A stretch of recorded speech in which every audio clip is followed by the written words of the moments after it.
And so haughty was Antiochus in mind, that he considered not that the Lord was angry for a while for the sins of them that dwelt in the city, and therefore his eye was not upon the place. For had they not been formerly wrapped in many sins, this man, as soon as he had come, had forthwith been scourged and put back from his presumption, as Heliodorus was, whom Seleucus the king sent to view the treasury. Nevertheless, God did not choose the people for the place's sake, but the place for the people's sake. And therefore the place itself, that was partaker with them of the adversity that happened to the nation, did afterward communicate in the benefits sent from the Lord. And as it was forsaken in the wrath of the Almighty, so again, the great Lord being reconciled, it was set up with all glory. So when Antiochus had carried out of the temple 1,800 talents, he departed in all haste unto Antiochia, weening in his pride to make the land navigable and the sea passable by foot. Such was the haughtiness of his mind. And he left governors to vex the nation. At Jerusalem, Philip, for his country a Phrygian, and for manners more barbarous than he that set him there. And at Gerizim, Andronicus, and besides Menelaus, who was worse than all the rest, bare an heavy hand over the citizens, having a malicious mind against his countrymen, the Jews.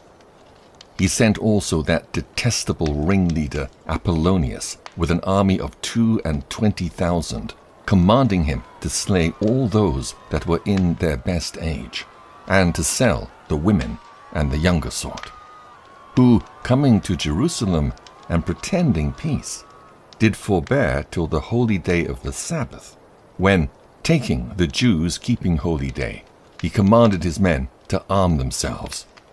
And so he slew all them that were gone to the celebrating of the Sabbath, and running through the city with weapons, slew great multitudes.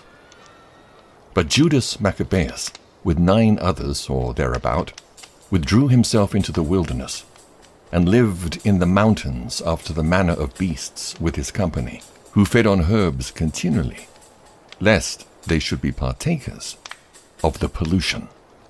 Not long after this, the king sent an old man of Athens to compel the Jews to depart from the laws of their fathers, and not to live after the laws of God, and to pollute also the temple in Jerusalem, and to call it the temple of Jupiter Olympius, and that in Gerizim of Jupiter the defender of strangers, as they did desire that dwelt in the place. The coming in of this mischief was sore and grievous to the people, for the temple was filled with riot and reveling by the Gentiles, who dallied with harlots and had to do with women within the circuit of the holy places, and besides that brought in things that were not lawful. The altar also was filled with profane things, which the law forbiddeth.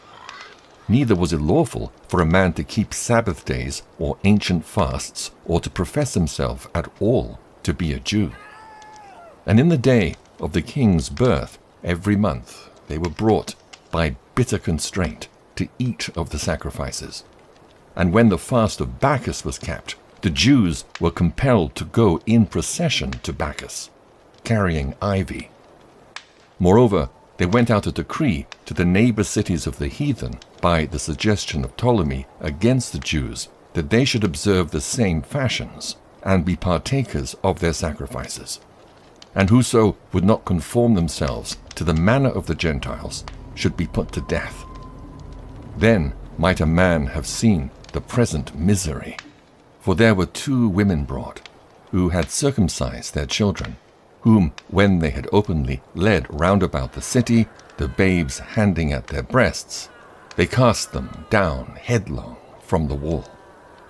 And others that had run together into caves near by, to keep the Sabbath day secretly, being discovered by Philip, were all burnt together, because they made a conscience to help themselves for the honor of the most sacred day. Now I beseech those that read this book, that they be not discouraged for these calamities.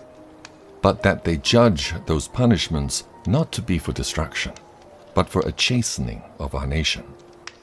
For it is a token of his great goodness when wicked doers are not suffered any long time, but forthwith punished. For not as with other nations, whom the Lord patiently forbeareth to punish, till they be come to the fullness of their sins, so dealeth he with us. Lest that, being come to the height of sin, afterwards he should take vengeance of us. And therefore he never withdraweth his mercy from us. And though he punish with adversity, yet doth he never forsake his people.